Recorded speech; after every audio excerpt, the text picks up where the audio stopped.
Banana Slam Jam.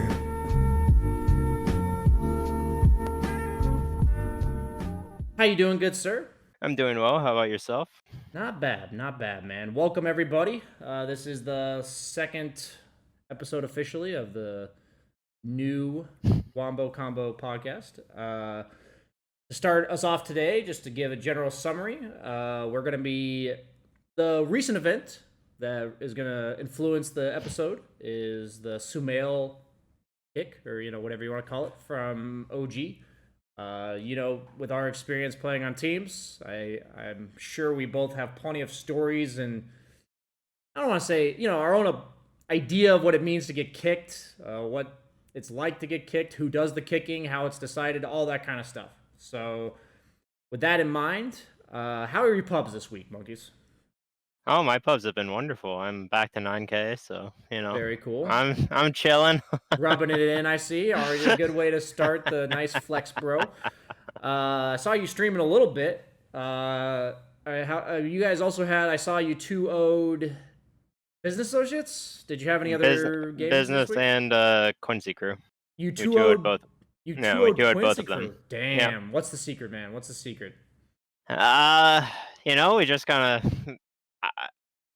like ever since our first tournament, the beat Arena or beat Esports or whatever that tournament was, we beat Quincy in a best of 3 and a best of 5, and since then we've like never taken a series off of Quincy, and this is like the first one since then. So we just definitely had to take a step back and like reevaluate how we thought of Quincy, and managed to figure it out again. So it's on them to kind of change things up and It's crazy how us that out happens, again. right? Because it's kind of like in the meta where you have to learn new heroes and adjust to that. It's the same thing within like the team meta, right? Like one team seems to have the other team's number. But yeah, back to the why we're here today. Get a little refreshment from monkeys. I've just been streaming, playing pubs, losing 70% of them, and that's my that's my experience with Dota in the last week. Except for that one game you had me, we owned that game. Dude, honestly, if I have you, Gunner, and like one other guy, like one of like you or Gunner plus one other guy I know, the games have been free. Like actually free.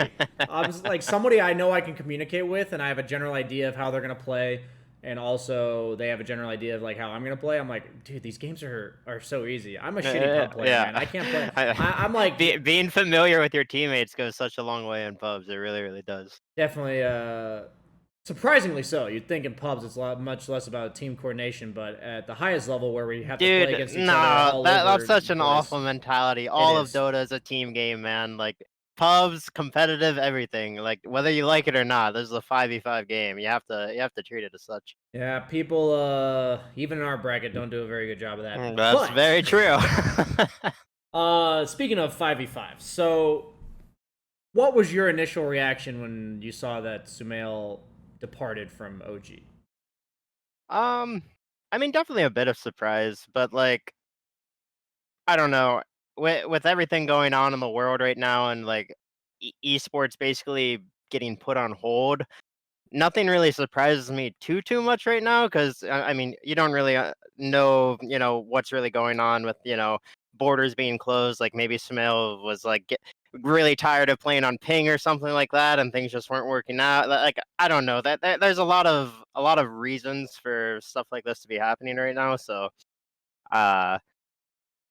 I don't know. I try not to like read too much into it until like I actually like speak to Sumail or so that like someone actually involved in what happened, because I genuinely don't know why it happened. I honestly thought Sumail was like performing really, really, really well on that team. So I it feel was like definitely his playstyle also fit in pretty well. Like I exactly. The way they're run and gun, up in your face, continuous aggression. Even though he's like moved to carry role, I thought he still did a lot of that in his carry. Oh, I absolutely. I mean, like literally when I first heard that Sumail was going to OG, I was like, yeah, it just makes sense. Like that's the perfect fit for Sumail. That's the type of team that he needs to like for Sumail to just be so ecstatic to play Dota, because OG is like just Sumail. It really is. It's like the embodiment of Sumail. It's just like play good aggressive Dota and like don't make mistakes. Like outskilled him. Yeah. we talked about briefly last week in our introductory episode about how like teams are kind of a relationship, right? And it kind of feels like sometimes you love the person, you like the teammate, whatever, and there's just a lot of circumstances surrounding any given team, any given scenario that just make it not work out. For me, this kind of gave me that impression. I kind of thought, like you said, there's a lot of stuff going on in the world, the ping, the lack of events, like the LAN events actually. If there was a LAN event, would Sumail, living in America, be even able to go? A lot of countries obviously aren't letting Americans travel there. Yeah, exactly. So for me, that's like my initial impression. I'd like to believe he didn't get kicked because of team issues, like whether it's not his play for sure. I'd like to think it's not his attitude. Yeah, I do think Sumail has matured a lot in the last several years. Yeah, absolutely. Sumail is definitely a lot more humble nowadays, I would say, than he was, when he first got introduced to the competitive Pretty scene. hard to imagine being humble when you're like 16 years old and you won TI. I've been playing Pro Dota for point. 6 months. So I'm 15, 16 years old and I won TI. I'd probably be an egotistical asshole even more so than I already am as well. So, but yeah, with the kick, it's just I am excited to see Seb back. Honestly, can we just get Jerax back in there too? Man, just put the just Jerax. Get Ana like 6 months down the line. Why not? Just mix things up a bit. Yeah, exactly. I always think of like God, what is the cartoon? Is it Power Rangers where they're like assemble? I think that is Power Is it like Rangers. Captain America or Power Rangers? I don't remember. I mean, it's one of those. Yeah, that's all I think of when I think of OG, because they always like separate, and then you can only hope that they, like, all of us are rooting for it, right? Because they're Captain Planet. That's what I meant, Captain Planet. Assemble! Yeah, slowly but surely they're coming all back. Obviously, I don't expect Jerax to come back, but either way, we can always keep I mean, you can always hope to. I mean, watching Jerax, Earth Spirit, and Tiny was just a thing of beauty. Dude, it's crazy to see people play their heroes like when they're the best in the world. It's uncomparable, and like for Sumail moving forward, like he never really was like a signature carry. Like I don't think there's any carry hero of Sumail's where I'm like, that's a Sumail hero. Gyro maybe. What's so terrifying about Sumail to me is like when he made the switch from mid to carry, I was just like, I wonder how this is gonna change Sumail, right? And the biggest thing for me is remember when Party Queue initially came out, and everyone was like 5 stacking or two like duo queuing or trio queuing or whatever, and like that was just what matchmaking was for like a month or two. Well, my stack played against Sumail stack 10 times in a row, like in one night. And I remember I was on like an Axe binge. I was playing Axe nonstop, and I could not land a blink Berserker's Call on Sumail if he had a Manta. He would reliably dodge it every single time. And literally, like that night, I was just like, Sumail's gonna be just the best. Like what? He plays a role that buys Manta now. What can you do? Dude, he played with Arteezy for 3 years. You think he's not gonna be able to masterfully Manta dodge everything? But I mean, like when he played mid, you wouldn't really see him Manta dodging all that much. And then like he switches a carry, and after 2 weeks, he literally is like frame perfect, dodging like every single spell that you like can possibly imagine. Like Sumail is just. His mechanical skill is just so incredibly scary. It really is. I want to say this right now, though. So, this is a bit off topic, but I assume pretty much every episode we're going to do something like this. I have noticed that when I feel conceptually above what's going on in the game, and what I mean is, like, I just know, I have a good feeling of, like, the state of the game. I'm confident in exactly what I need to do in the game. Exactly like my role in the game, the items I need to build, who threatens me, all this kind of like everything. Like I just feel really in tune with the game. Mechanical things seem so much easier. Like you just push the right buttons. You're like all you're thinking is the minute that axe calls, I'm gonna like I'm gonna push this Manta.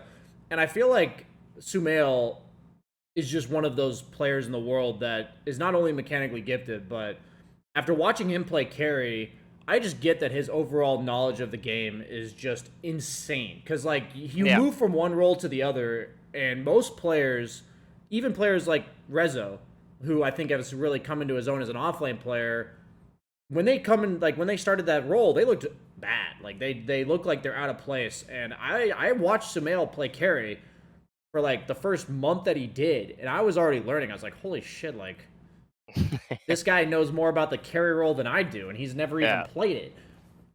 So all I'm saying is like when I watch players like Sumail, I've really realized for myself that it just feels like they always know exactly what's going to happen next, and all they're doing is just playing off instinct and reacting to like what's exactly in front of them in like the purest way. And I'm not trying to take away, like I all I know is that mechanical skill goes way up when you feel like you're in tune with the game. And with Sumail, Oh, for sure. I think that's the key to his success. Is that I don't think I've ever watched a Sumail game and been like, yeah, he looks lost. Like he doesn't know what he's supposed to do in the game. I saw a couple when he switched to off lane for a little while. Okay. When he switched to off lane, I saw a couple times where it was like, "What are you doing, Sumail?" But yeah. Other than that, like little stint, that was like we need an example. You can't just call him out and then not say like you got to give us an example, man. An example? Yeah, you don't remember this stuff? I don't remember like every game from back then. I think one of the games I'm referring to, he was playing Underlord and he was like he died like 5 times in laning stage or something. I don't know. That when he played off lane, there was a couple of times in the laning stage that he just didn't really like understand the lane matchups that well. But I mean, you can't really like fault him for that, right? Like he just randomly made a switch from mid to off lane. It's like I can do it. It's easy. I have to know though. Just the last question before I bring us back to the main focus here is: do you not like associate all players with some random memory of them that just like defines your experience with them? Like, have you never done that? Like, whenever I see King Potato, okay, like I don't know if you know that he's like ranked 500 or whatever. Yeah. The only thing I can think of is when he played against Eternal Envy Spectre offlane Sand King, and he went. That was back when Stout Shield was in the game. He went Stout Shield, Quelling Blade, Blink Dagger. And he had this Blink Dagger. He's level 6. The enemy Spectre's level 9. It's, Eternal Envy. He has, like, Vanguard and a Pipe on Spectre. I'm like, what the fuck? But either way, I look at this game and I'm like, how did he ever think that would be good? Like, so all I'm saying is, like, when I asked you about your specific example, I was, like, whenever I think of players, like, with Arteezy, I'll always remember... Like, even a year from now, I'll remember what happened 5 days ago where I was supporting him in lane, and he asked me to give him a salve. So I had a salve ready. He got a kill. I salved him, and then he said, no, I'm suiciding anyway. And he just, like, ran into the tower and killed himself. And I'm like... And then later in the game, something exactly the same happened. And I was like, okay, I'm never giving this guy a salve ever again in the history of pubbing with Arteezy. So...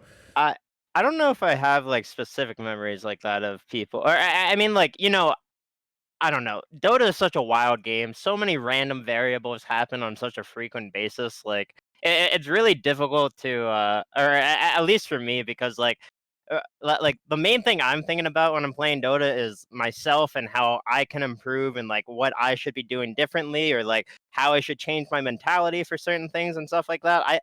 I honestly don't really pay attention to like who's on my team or who's on the enemy team. I think all of that is just kind of like it enables like it enables yourself to like get nervous and stuff like that, if that makes sense. Because when I was younger, I would always look at who's on both teams and be like, oh, my team shit, and the other team has like Sumail and Arteezy or something like that, and then like from before the game even starts, I'm just like I feel bad about myself. But nowadays, like I don't even try and look at the players on the team because that has nothing to do with my game. My game is gonna be exactly the same. Like you gotta.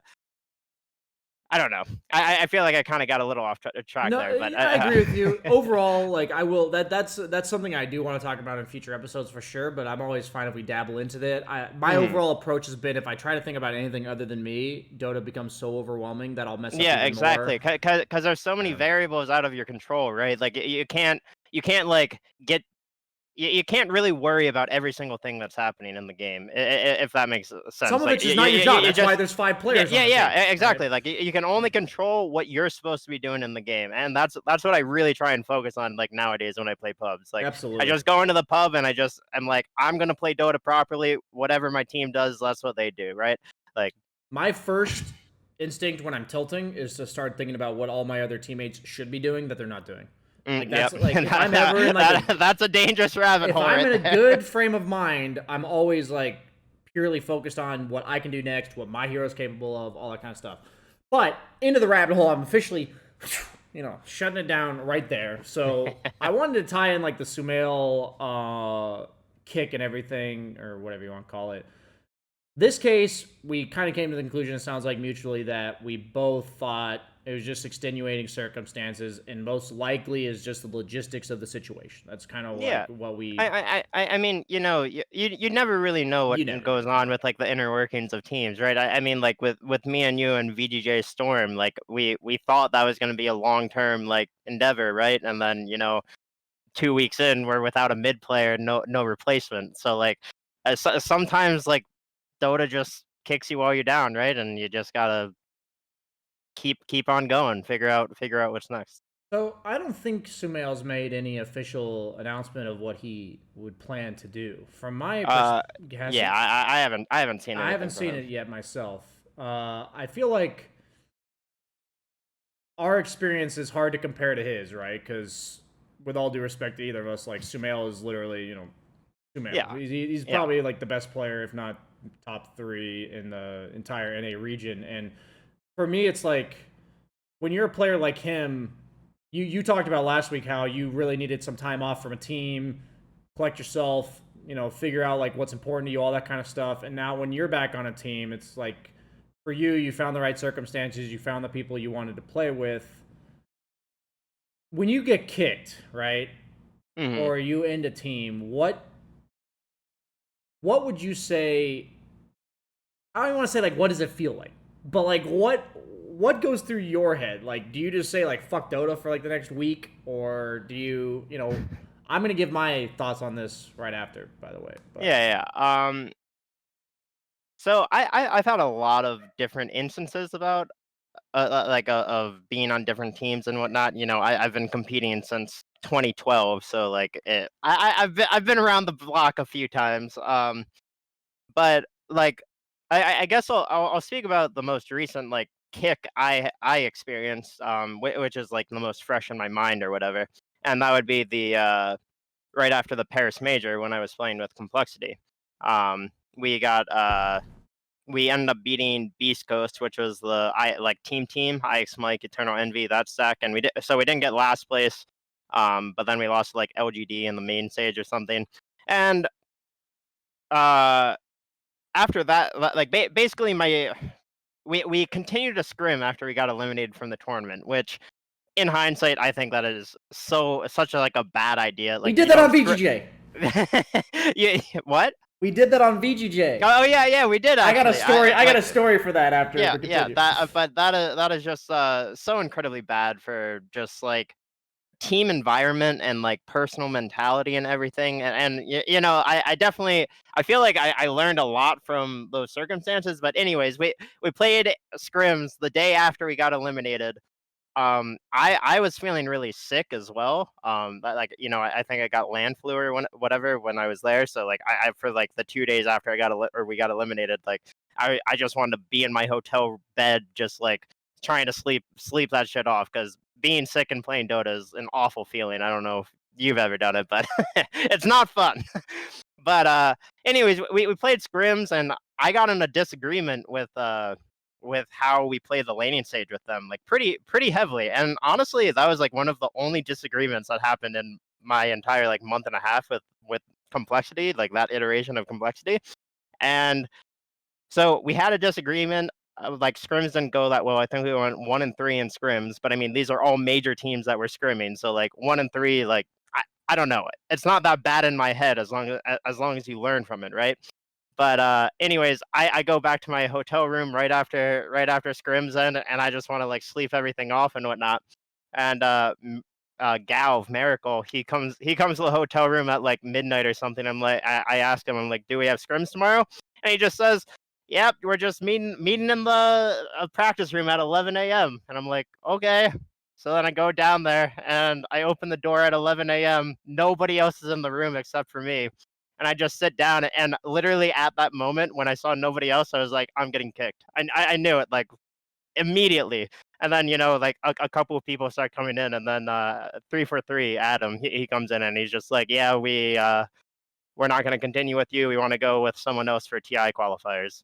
And I was just like so taken aback by it, because I was just like, I had one like heavy disagreement with you guys in the laning stage when I feel I was being really, really consistent, and like I was playing at a decent level.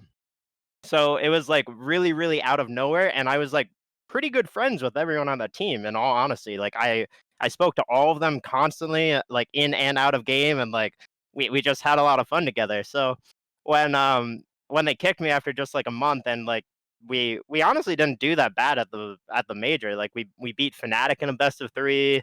We were doing like decent in scrims. Just everything. It seemed like we were a pretty decent team, and then the kick happened, and I was just like, dude, fuck people and fuck competitive Dota. And I literally just became a streamer for a year because I just didn't want to deal with like all of that like uncertainty and drama and shit, because it's just like, I don't know, man. It's so hard to feel secure in like your career when like kicks like that happen like all the time. When people can be so fickle that they're just like on the spot, they're just like, oh, yep, this definitely isn't going to work out because we had one disagreement. It was just a very like sudden thing to me that I didn't think like had to happen or whatever. But I mean, at the same time, maybe they had their good reasons or whatever. I mean, again, I still to this day don't think they were in the right, because they ended up replacing me with Tavo and they got like last place at TI qualifiers. So What I want to say is a couple things, right? I think a lot of people get the impression that there are times where like kicks can be gradual. What I mean by that is like, I remember when we were with Leviathan and we would say like, hey, Sammy boy, we don't feel like you're like, we need you to improve on this a lot. We feel like you are like holding us back or whatever, and we give them time to work on that. And if it doesn't work out, then you kick them, right? Yeah. In some cases, though, and majority of them, at least in my experience, has been you just get kicked. Like you just wake up the next day and suddenly you're kicked. Yeah, exactly. That is the majority of kicks, really. Having that happen to you like 2 or 3 times is scarring. Like it actually is scarring, because like you said, you just don't feel secure. You don't feel like at any point, like, yes, you want to feel motivated to be your best, right? You want to feel like you're always on the chopping block in a sense such that you can play your best. But if you're constantly concerned that you have like one bad day, one bad week, that you're gone, it makes you play worse. Like it actually just makes you play way worse. Because you're playing with that heavy pressure on your back, yeah, it's and a like burden. you feel like you have to like go above and beyond.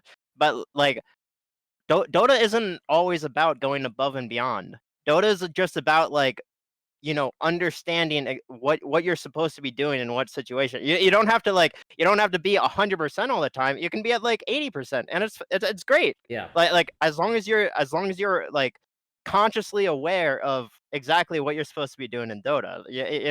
I feel like there's a lot of unrealistic pressure that people put on themselves when it comes to competing, because like they watch these TI matches between, or like the grand finals between the best 2 teams in the world, and they just see these like amazing plays after amazing plays. But in reality, these best 2 teams in the world, they're just chill. They're sitting there playing their game, talking to their buddies about the game they love, right? Like they're just playing Dota. They're not thinking about like all of this random shit. They're just enjoying the game, right? Yeah, and I believe that one of the reasons why when I saw you and the 4 Zoomers playing that, I was like unimpressed, but I was like, I think this team can go a long way. Like I think this team can become something. And the reason why was I just knew pretty much all of you guys, and was like, at the end of the day, they all care a lot about getting better. They like even though I've had my disputes with Sammy Boy in the past and even recently in pubs, it's just like I know the guy cares a lot about getting better at Dota, and I know like that mutual agreement between all of you on that perspective will lead to an overall positive environment. And I believe a positive environment in the team is one of the most important things, if not the most important thing. Honestly, having a consistent positive environment in a team is like unheard of to me, man. In NA, at least, this right? team is like one of the first ones I've actually had it on, and I'm like, wow, Dota is like so fun when you get to this point. Yeah, it's crazy how much better everyone can grow if they just, can bounce ideas off each other. They trust each Yeah, other's if you can just critiques. talk to each other. Yeah. Like... Dota's a game where there's a lot of puzzles to solve, and not every player sees everything. And sometimes it can be a pretty drastic shift in a mentality, a drastic improvement for one guy to just be like, hey, and then lay literally one sentence on you. And you're like, oh, wow. Like that to me, like never thought about it that way. But with your experience, like, so, we talked about a bit with your kicking and you said like, I just fucked off in the stream for a year. I've been given the question a lot about, BSJ, have you given up on competitive? What's your plan with that? And, I kind of think this is a great opportunity to talk about that for me, because it's similar to your story where we had VGJ. You and I both went through that together. And what happened there, TLDR, is that we all went there for about a month. New York, that is. We lived in that team house. It was not a healthy environment in the team house, meaning like very clumped, very like the quality of life in the house itself was not great. And then what happened was we had like 2 or 3 qualifiers. We barely didn't make it. And Ryoya got poached by a different team. And the morale of the team went from 100 to 0 in like 3 days, right? Yeah. We went from being a game off of qualifying to majors to like literally losing to tier 3 teams. Yeah, we were losing everything. And the number one thing that we referenced earlier was, I've told this on stream once, I think, was we lost that qualifier and Ryoya was still on our team at the time. And I think it was Jack that organized it. Not trying to bash Jack here. But the next morning, we lost the qualifier at like midnight or 11 p.m. or something, right? The next morning, everyone was so tired. I remember. We then scrimmaged, like we had a scrim scheduled against now Team Nigma, previously Team Liquid. And I think at our best, we lose to them like 95% of the time. We'd probably give them a game, though. We'd probably make it so it's like, maybe a 25, 30-minute game, whatever. We got raffle shit stomped in like 12 minutes, both games. And we all knew that like they would never play us again. Like to them, that was a complete fucking joke of a game. And that was just like one of the worst things for the entire team was like scrimming right after losses. And I think a lot of team cohesion, healthy environments also go with understanding that Dota is a very mental game. People get very frustrated. Oh, absolutely. Emotions are high, tensions are running. And with some of these kicks like yours, you talked about, that can be so sudden. I think it's almost like a short-term loss of that control of the team, where sometimes like you're on this like tightrope where if you fall slightly too far to the right, you're just gonna topple over and everything just implodes. And with that team, like we said, I think the team environment overall was pretty damn good for like the first 2 weeks we were at that boot camp. Dude, I loved being on that team. Yeah, I improved so much. Like I've talked about the lessons I've learned about laning and like playing the map from that team in 2 weeks for like the last 2.5 years or whatever it's been since then. Like I'm still like, wow, I feel like I'm finally understanding that point like to the fullest. To the absolute fullest. But for me personally, we got done with that team. I went emo for like 2 months. Like I was still streaming. The one credit I'll give myself is that maybe not always for my best interest, but no matter how upset I am, I'm gonna do my job. In that case, streaming. Like I'm gonna make sure I do something. And then like 3 months later, I finally came out of it, and I said like I need to actually buckle myself together. And I was streaming like maybe 4 or 5 days a week for like 6 hours or something. Like not a full-time thing. I was being lazy, and I'm like, okay, gotta right this ship, come back online. And what happened was I tried really hard for about 5 months, right? Yeah. And then I ended up talking with Brax and them. Brax, IX, Mike. The team guys? Yeah, it was Newsham, I think. Newsham, IX, Mike, Brax. It was mainly Newsham and Brax that I had talked to in like July that I wanted to play with. And they were both like very clear that they wanted to play as well. And so we ended up getting Mike at the 5, and we had to make a final decision for the mid. And to be honest, like even though I don't want to be possessive or anything, I, for the most part, was the head of like making sure this team happened. Like I felt like I was the one organizing this team, Yeah. and yeah, being the primary assembler. Like even I remember like Braxton Newsham would say like, "Hey, we want to play with these guys, but like you have the final say." It's kind of like that. So we ended up having to decide between Gunnar and Ryoya, and because of the nature of Ryoya leaving VGJ, him and we've just never really seen eye to eye. And that situation was also kind of toxic. I remember seeing some pub interactions with you guys. There's some stuff there. At the end of the day, I don't like hate him or anything. It's just we definitely don't see eye to eye with It's just anything. Dota things. We're honestly, just different like... human beings at the end of the day. And we ended up going with Ryoya because Brax and Mike really wanted to play with him, and they kind of argue like he's got a lot more experience than Gunnar, and so we went with that. And I remember with my experience, what happened was you talked about how you were playing sick, and I hadn't played.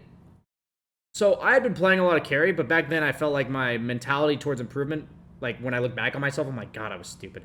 At that TI, the meta for carry was Clink's Weaver, like Clink's Weaver, Wraith King, like those were like the three. I remember. Yeah, and I had never really played Clinks or Weaver. Like I had played them, like I had like 80 games on them or whatever, but I had never taken the time to like really understand those two heroes. So the first like week that we were playing scrims as a team, starting the new season, I basically prioritized picking myself Weaver and Clinks as often as humanly possible, with the attempt, because we had like a week of scrims and then qualifiers. You know, so it's not like I have. There really is not. It's that not much like I have time, like actually. 2 months to slowly but surely, get back with the meta. So I decided, I'm like, yeah, I'm gonna play these two heroes. And needless to say, I wasn't very good at these heroes, right? And I needed to learn them in a competitive environment. And I this is my perspective on the situation, and you'll probably hear different perspectives from everybody on the team. That's like the irony and funniness of somebody getting kicked or whatever. Is I just played like dog shit on those two heroes, and I was completely lost. I probably sounded like panicky to the team, and this team that I had spent like 2 or 3 months planning for, I was on it for 4 days, and they kicked me, and I was like, what? Like really? And to me, that was just like like my response internally was the exact same thing that you said. It's like, just fuck people, fuck this, screw Dota. Like, what am I even doing here? Like, I actually been streaming, pubbing, working really hard for the last like 6 months in preparation for this. Like, are you serious? I ended up giving it one more shot when you and I were on Team Runes. We ended up actually beating Team in the finals.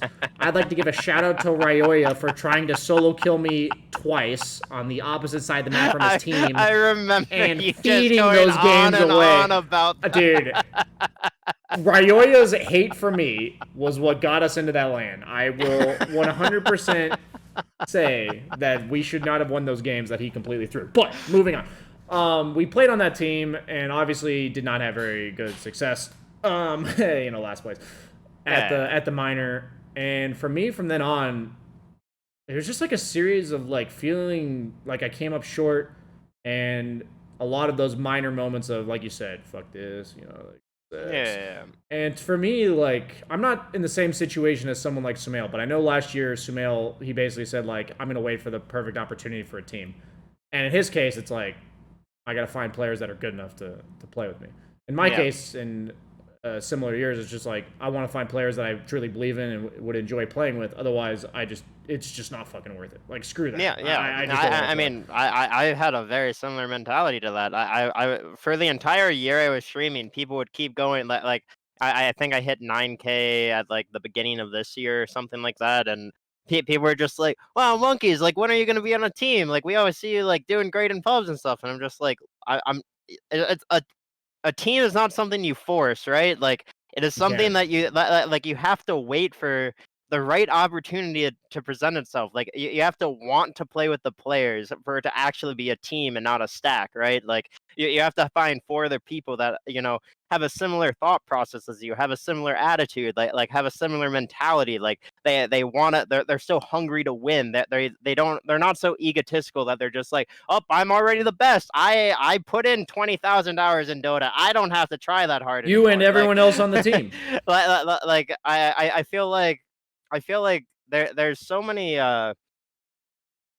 maybe not so many people nowadays, but like in the history of NA Dota, like the player pool you had to choose from was always just so egotistical. Like people already thought that they were the best of the best or whatever because they did well in TI1 or TI2 or something like that. When I mean, if you look at those TIs nowadays, you're just like, wow, those TIs were jokes. Like your average pub player is as good as those players during those TIs. Like I think that that's a huge issue with North American Dota, like in itself, because there's even people who have like never even competed before, and they have egos like the size of fucking whatever. They genuinely think they're that good at Dota and they deserve every possible opportunity, right? And they don't actually want to put in the time or listen to people giving them advice, or they don't want to look at themselves. They only want to look at their team and be like, oh, I'm not the problem. It's them that's the problem. Like I'm perfect, right? And I feel like that attitude has really slowed progression in this region, because I genuinely think that's an attitude that was fostered in pubs for like such a long time. And maybe it's not exclusive to any region. Like I'm sure every region has this a little bit, because I mean you can see people like Lil from Europe. Like I mean, sure, the guy was really good at one point, but I mean he certainly has quite the ego. The thing about this is that I personally, I always appreciated you were one of the first, if not one of the few only players that I ever played with that I didn't get that impression from in North America. And I know for me, it's like sad to look back on that in pubs, especially while streaming, especially on the stream when you're like the focus of the channel, everyone's like supporting you, trusting your opinion or whatever. It becomes very easy when you have people around you doing that kind of stuff to fall into it yourself. I 100% know my worst habit right now is to start blaming other people, or not even blaming. Like a lot of it now for me is not blaming. It's literally just focusing on what they're doing wrong. Like I know what I did wrong and I know what I could fix, but I'm so distracted by talking about everything they're doing wrong that the message of what I'm learning is clouded by that. And I also know that my learning is not pure, because I'm so even though I do recognize myself, I could have done that better. It's not my main focus, and it makes me play worse. It makes me improve slower, and that mentality 100% exists in the team atmosphere that carries over, and it's why cliques are formed in the team atmosphere. It's why scapegoats are often formed. We talk about in pubs, streamers or anybody will scapegoat a player. Imagine in a team comp if that happens, right? Like it's game over. I remember with Summer, what was it, Summer's Rift? Yeah, Summer's You were like you were thrown on the chopping block for that team, like completely. And like sure you were like the most inexperienced on the team or whatever, but like I mean I remember playing against you guys and being like, wow, these guys are pretty good. And then you guys like went to a Red Bull LAN or something, and like you got kicked right afterwards. And I was just like, this right here is what's wrong with our region. You go to one LAN event and you don't immediately win it, and then you go, well, someone on the team is the problem. And it's not just like, wow, we as a collective unit, we fell short here. How do we as a collective unit improve? We go, fuck BSJ, get out of here. There's obviously a lot of stuff that goes on behind the scenes when it comes to kicks. And I know you're not saying that's not the case. I just want to be clear to everyone at home that that's the crazy thing about kicks is like with that being the main premise of this whole conversation is just like, in that case, I was naive back then. I had no idea how teams worked. That was my first experience. I'd never even I'd been playing no LAN. Like I'd never played a tournament prior to that, really. And suddenly I was at a LAN with like a team of players that I had been watching streams of, that I had heard of. I was like, holy shit. And suddenly you're just kicked, and you're like, wait, what? People do that? And then your entire experience is just over. Like you get a taste of going to a LAN event, and now you're just teamless, and it's just like, good luck. And you're just sitting there like, oh, okay, sorry. And the funny thing about all these things is like, with the premise of getting kicked and finding a new team, I'm happy for you, honestly. I feel like sometimes the stars just have to align, the right group of people has to form, and it almost seems like at a much greater stage, you see a team like OG. It doesn't seem like that Yeah. team was planned, right? It wasn't. It doesn't seem like, it wasn't Well, just that. I mean, It was it literally a wasn't spur planned. of. It was literally a spur of like we got kicked, throw together some, No, it good wasn't old even they got lads, kicked. right? They got ditched. Oh Like yeah, two whatever. of the best players in the Mutually world just ditched, like right? up and left them. Yeah, And they got, and it's like let's just throw together a good team of some good old lads and see what yeah, happens, right? And that's what Dota, to me, at the highest level, didn't understand prior to OG as a team. yep, Is I agree. that if you have the right people, it matters more than anything. Obviously, you need to have the skill, you need to have the experience, all that kind of stuff. Like, but at some point, all the teams have that, right? Yeah, Especially now with more and more good players, Dota's come a long way. And when it comes to being on a team, if you just don't believe it has anything potential to it, you and me are both at that spot. Especially like as we move forward, is like less and less. Like there's being on a team is like worse than not being, like being on a bad team or like a team that you don't believe in is yeah. far worse than just not being on a team at all. And for some, I mean, you can ask Seb, right? Like he's even talked about it in some interviews and stuff. He thought his career was over. Like he Yeah. never thought he would play on a competitive team ever again Yeah. prior to TI8. And for me, it's such a funny thing where it's like I jokingly could say I could be the next Seb, where I'm not saying I'm winning TI, but like maybe I'm just on a team at some point. Maybe it works out. But like for me, as of now, I've kind of written it off, not in a way of that I think it'll never happen, but I'm not planning for it. Like if Yeah, it does yeah. happen, it's because I feel like I've worked on my game a lot. I feel like my mentality's grown, whatever. And at some point, that kind of just feels like what you need to do, because forcing it doesn't work. Playing with people that aren't a good fit for you, even if you think you can make it work, it doesn't work. Like Yeah. it doesn't work. Okay. People you've played with before that you're like, maybe it'll work this time. If it didn't work the first time, it doesn't work the second time, unless one of you has, like in your case, like I talk about Sammy Boy, because I know you did not see eye to eye with him 2 or 3 years Yeah. ago, and unless somebody's drastically matured or changed, that's just not going to be the case, right? Yeah, that's a huge thing. Again, so during my year of like exclusively streaming, I was always open to the idea of competing at any point in time, but I basically like I wasn't gonna go out of my way to like actively try and teach people how competitive Dota works and like how a team works That's and stuff, yeah. right? Right, because I mean That's that is just such a long and tedious process, and like you have to be able to find the right people who like are in the mental state to like actually be able to appreciate like what they're like learning and whatnot, and like actually be eager to learn. And with this team for Zoomers, Gunnar just out of the blue, I remember mentioning this to you last week. How I would see them scrimming or like in private lobbies like every day, and I would just be envious because I was like, man, this just looks like it would be fun, because it just looked like they were committed to learning and improving, right?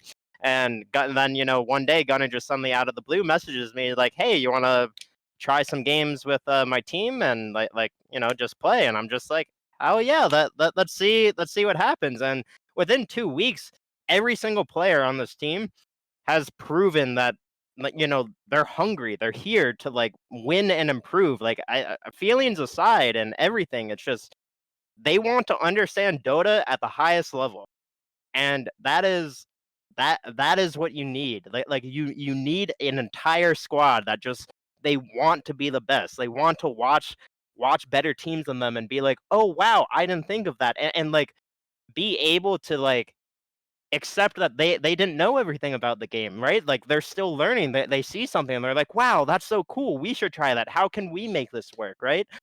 And I really like as you said, the stars aligned with this team. Like I literally went from just being a streamer for like 2,000 people to being on a team that I genuinely think has a shot at like going really really far at LAN events and stuff. So I don't know. Dota when it comes to team games like this, it's just people don't understand just how fragile like everything really is. It And is. just how uncertain everything is in Dota, really. I will say that I'm a firm believer. There's obviously I'm an idealist in a lot of ways. Uh-huh. I'm a firm believer. I know it doesn't always work this way, but I'm a firm believer that if you put in the hard effort and work and you have the right mentality, naturally things are going to come. Like good things are going to happen to you. Uh-huh. Like an example would be like Thompson, right? Like obviously Yeah, he's yeah, the yeah. extreme, but Yeah. he's just putting in a ton of work all the time, streaming every day, like becoming one of the craziest pub players in the world. And suddenly he gets on a team and it's his time to shine, right? Just the stars align perfectly for him. It doesn't always work Yeah. like that. And even in your case, I was always surprised. You streamed for how long before you were getting 2,000 viewers? Like you were consistently getting like 300 for Yeah, years. I was right? probably only getting a few hundred viewers for the first like 5-6 years I streamed or Yeah, so. and you were still a very consistent streamer. And then suddenly what Yeah. happened was that one TI, maybe two TIs, TI8, right? Or was it? No, I went to TI8. It was TI9 actually. TI9 That wait, was that it was when really? I first hit like Is 5,000 that viewers is in that like my recent? entire streaming Holy shit. career. I didn't realize it was last year. I thought it was 2 years. Yeah, yeah, You it just was had just like that one TI9. month where nobody else was streaming, so people, with all due respect, were basically forced to watch you, and they're like, "Wait a minute, this guy is a good streamer." Yeah. A lot of times you just don't get the attention you deserve for the work you're putting in, the quality content you put out there. And someone like Thompson, same thing. He was a streamer for what, like 100, 200 people, for his entire career. And I will say that every player I've seen in Tier 1 Dota, when I've talked to them, all the players that are successful, none of this shit's a fluke. Like, none of them are Yeah. egotistical assholes that are completely delusional. The ones that are, do you think they're in Tier 1 Dota anymore? Like, I don't want to name names, right? Yeah. But they're not there anymore. It just doesn't work that way. And that's one thing I love about Dota is, and I've really learned about like being a human being in general, is all the players I have met that are successful.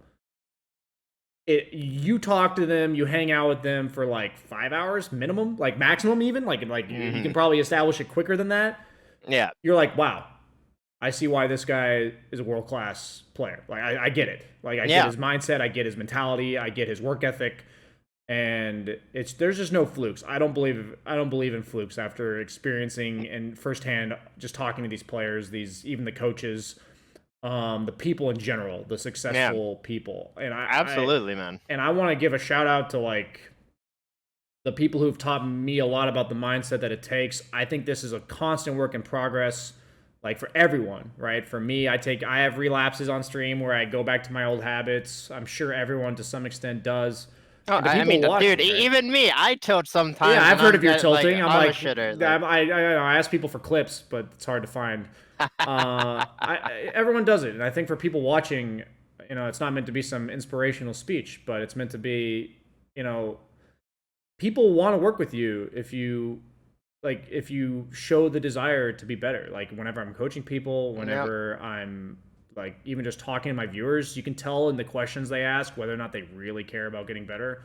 Like the way they ask it, like have they done their homework, have all that kind of stuff. Nobody as a streamer, I've streamed for 6 years or whatever for like 50 hours on average a week. It's not something that just falls on your lap. And that mean, like, people always say streaming is such an easy job and stuff like that. And I mean, dude, it is rough, especially when you're starting out and like you're constantly having all of these people judge you and just freely state their opinion with no consequences in the chat, like constantly, like even if it's something that like so insignificantly negative as like, oh, you're ugly, lol. Like stuff like that will just like Dwayne like ruin your mentality as the day goes on. Like it's just like whether it's negativity or positivity or just just so many conversations going on. Streaming really is it takes a lot of mental fortude, in my opinion. It's not just streaming. If you're in the public eye at all, right? You're one of these players on a team. Like this is anyone who's subject to ridicule at any cost. Like the casters, the players, the coaches, the managers, whatever. It's tough. It's not tough necessarily in terms of work. I'm not saying it's easy work. It's the tough to like remain centered, right? Like you said, like it's mentally draining. It really gets to you after a while. And I think that's the main thing that I think about, like tying this all together as we're about to wrap it up here, is when I get kicked or when I hear about somebody getting kicked, you talk about all the things that happen in the team. You got to think about now what's next for them. Moving forward with Sumail, I wouldn't be surprised if he's not on a team for a while again. I also wouldn't be surprised if he tries to give it a go, but like right now, is there really much motivation to force it? Like based on the the world situation, I don't think so. I mean, like right now is really not even a great time to be competing. Really, like there's not as much like there's not as much reward for being at the top of your. Well, maybe in Europe it's worth it because they have like what a $600,000 prize pool online tournament coming up in a couple weeks or whatever. But in North America, we get the scraps. even if you win this tournament, then you have to split those winnings 5 ways or 6 ways if you have a manager or whatever percentage you're giving your manager. Because I mean we're not even sponsored, so like there really isn't that much money in competing. We're honestly treating all this internet practice as just that preparation that for next practice. season. Like we're just preparing for lands as best we can. In all honesty, like we don't really care if we win or lose that much, like that because. Again, there's not that much on the line, really, if that makes sense. Absolutely, I think that's also a relatively healthy environment to start a team in. I think if there's too much pressure, it almost what happened with VGJ, where like if there's so much pressure and you come up a bit short, like suddenly that pressure just all falls down on you, and then wham bam, nobody's there anymore. Teams are done. But with that being said, I really like the conversation we had today. I feel like.